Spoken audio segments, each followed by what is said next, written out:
پتہ ہے نماز وہ واحد حکم ہے جسے اللہ نے آسمان سے وحی کے ذریعے نہیں اتارا بلکہ اپنے محبوب صلی اللہ علیہ وآلہ وسلم کو عرش پر بلا کر اسے تحفے میں دیا۔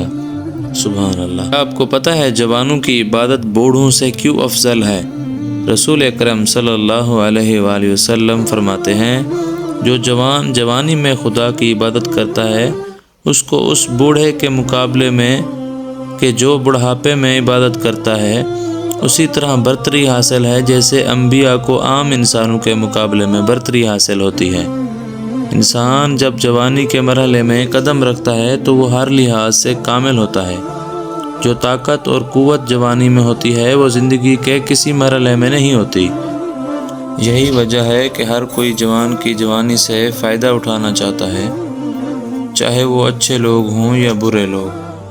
ان میں سے ایک شیطان بھی ہے جو جوان کے پیچھے ہاتھ دھو کر پڑا رہتا ہے، جس کا مقصد ان کو بہکا کر دین سے خارج اور گمراہ کرنا ہوتا ہے۔